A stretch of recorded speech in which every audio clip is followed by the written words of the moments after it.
Hello दोस्तों, आइए आज हम बात करते हैं कि डिटर्मिनेंट को हम कैसे सॉल्व करते हैं। डिटर्मिनेंट 11th-12th में आने वाला एक बहुत ही इम्पोर्टेंट टॉपिक है, जिससे हमें अपने आने वाले बोर्ड की परीक्षाओं में हमें कम से कम 3 से 5 नंबर का तो सवाल मिलता ही मिलता है और इसके ऊपर ही मिलता है। 3 से 5 तो ये फिक्स ही रहता है। और बात करें बिहार बोर्ड की, यहाँ पर तो एक ऑब्जेक्टिव में भी आता है और सब्जेक्टिव दोनों में भी इसका सवाल आता है। सबसे पहले बात करें तो डिटर्मिनेंट डिटर्मिनेंट कुछ इस प्रकार का होता है। इसमें दो रो इसमें इस तरह का डिटर्मिनेंट को हम 2/2 का डिटर्मिनेंट कहते हैं, जिसमें इसको हम रो कहते हैं और इसको कॉलम कहते हैं। ये जो है ये कॉलम होता है, इसको हम C1 से डिनोट करते हैं, इसको C2 से, और रो को हम R1 से डिनोट करते हैं और R2। इसी तरह ये 2/2 का हुआ। इसके तरह ही 3/2 का भी डिटर्मिनेंट होता है, उसको हम इस तरह दिखाते हैं।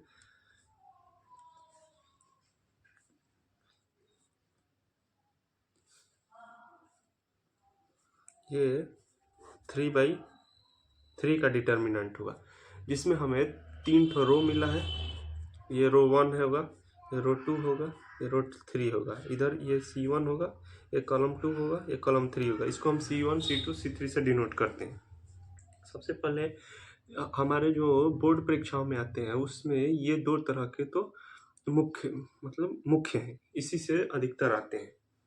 और बात करें हायर लेवल तो वहाँ पर तो हमें 4/4, 5/5, n/n ये सब भी देखने को मिलता है। सबसे पहले हम बात करें इसमें, तो इसके कुछ प्रॉपर्टी होते हैं। डिटर्मिनेंट के कुछ प्रॉपर्टी होते हैं। प्रॉपर्टी में हम देखें, सबसे पहले हम बात करें इसके प्रॉपर्टी की, तो अगर हम देखेंगे, अगर डिटर्मिनेंट में अगर दो इसके सेम अगर आ गए तो हम इसको कुछ किए बिना ही 0 के बराबर मान लेते हैं, 0 कर देते हैं।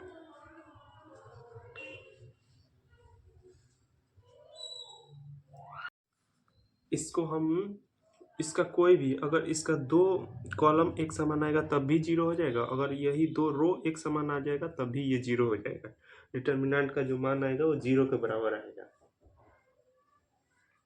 अगर हम किसी डिटर्मिनेंट में इस डिटर्मिनेंट में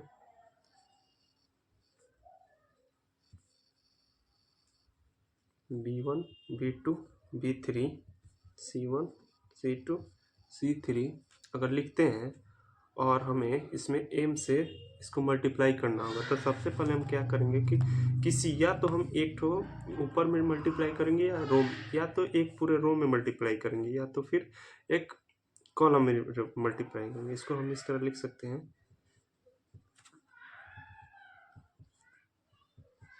ये 3, और इसके बाद हम इसको इस तरह भी लिख सकते हैं।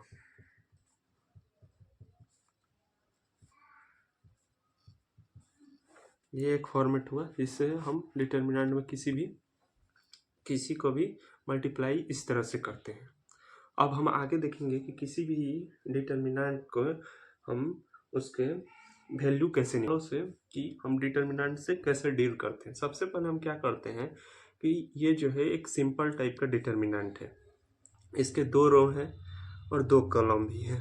तो इसको हम क्या करते हैं, सबसे पहले हम यहाँ से स्टार्ट करते हैं। सबसे पहले हम इन दोनों को गुणा कर देते हैं, तो ये कितना हो जाएगा 70, और माइनस इन दोनों को अगर करेंगे तो 35:2, ये भी 70, तो ये हो गया 70 माइनस 70 इज इक्वल टू 0। इस डिटर्मिनेंट का तो 0 आ गया। ठीक, अब सवाल नंबर 2 देखते हैं। इसमें हम देखेंगे कि इसका हम पहले तो हम ले लेंगे, यहाँ पे लेट कर लेंगे, let d is equal to -1 3 2 -7, इसको हम ले लिए। अब क्या करेंगे कि यहाँ पर हम d, इसको हम डेल्टा से भी डिनोट करते हैं, इसको भी यहाँ पर रख लेंगे। अब क्या करेंगे कि हम यहाँ पर इसको गुणा करना है, तो ये हो जाएगा -1 इंटू -7। अब इसको हम माइनस करेंगे, माइनस बीच में माइनस होना चाहिए, और ये 3:2। यहाँ पर तो माइनस माइनस ये तो 7 हो जाएगा, यहाँ पर हम इसको लिख लेंगे 7 और माइनस यहाँ पर ये हो जाएगा 6। तो यहाँ पर जो हमारे डिटर्मिनेंट का आएगा वो माइनस यहाँ पर 1 आएगा, 1। यहाँ तो माइनस माइनस प्लस हो जाता है।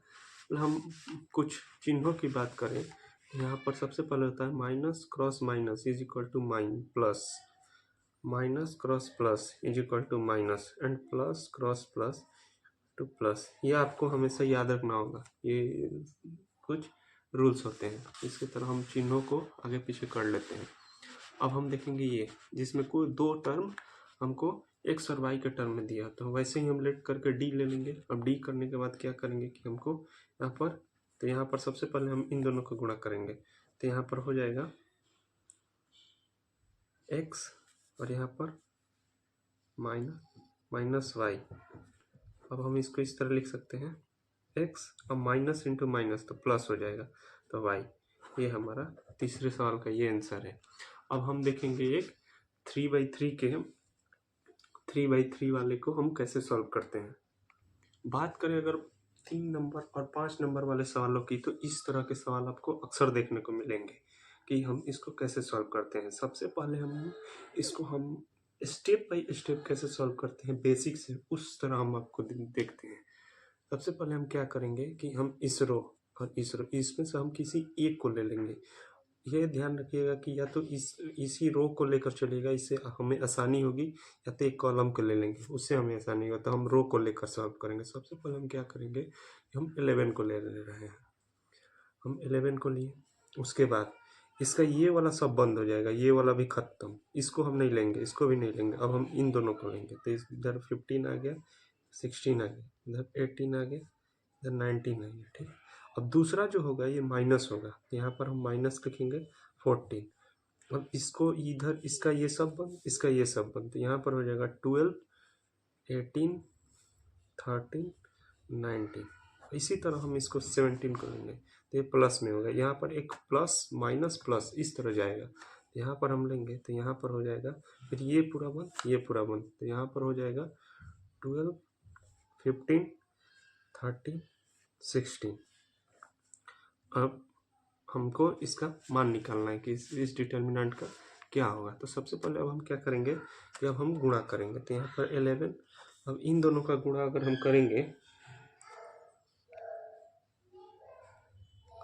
सबसे पहले हम इसको गुणा करेंगे। तो सबसे पहले हम गुणा करेंगे तो 15:19 करेंगे, तो इसका हम कैलकुलेटर से कर,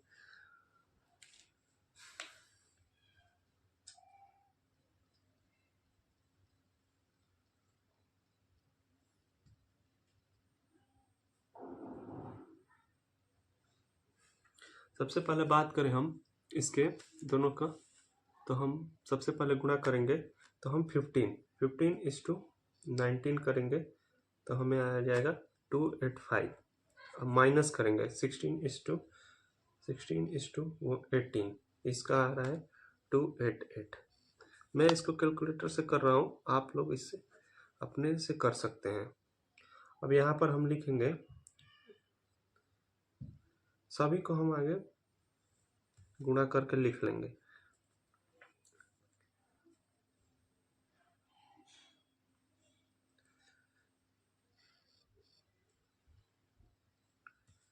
टू 3 4 प्लस 17 16 192 माइनस, इसको हम माइनस में लिखेंगे। पहले हम इसको लिखेंगे तो पहले लिखेंगे, इसको बाद में माइनस में लिख देंगे। यहाँ पर हम लिख देंगे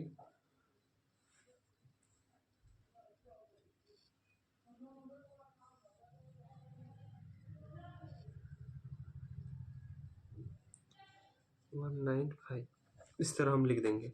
अब हम इसको माइनस करके लिखेंगे, तो यहाँ पर क्या आ जाएगा, यहाँ पर आ जाएगा 11 into 11 is to -3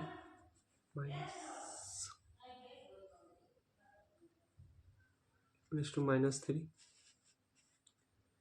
-14 is to, यहाँ पर अगर हम इसमें से इसको माइनस करेंगे तो हो जाएगा 2 और 4, तो माइनस यहाँ पर हो जाएगा -6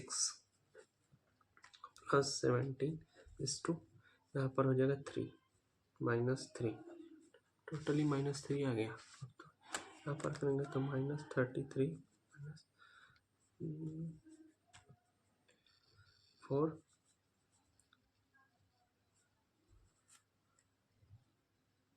3 4, इसको ये माइनस और माइनस से प्लस हो जाएगा, ठीक, और इस ये -51 आ जाएगा। अब इसको हम क्या करेंगे, जोड़ लेंगे इन दोनों को, 3 1 8 4 को पहले लिख लेंगे और माइनस में हम करेंगे 4 और 5 और 3 8, 0 के बराबर है। यही आंसर है। हम ये इस बेसिक से स्टेप बाय स्टेप यही होता है। आगे वाले वीडियो में हम देखेंगे कि इसको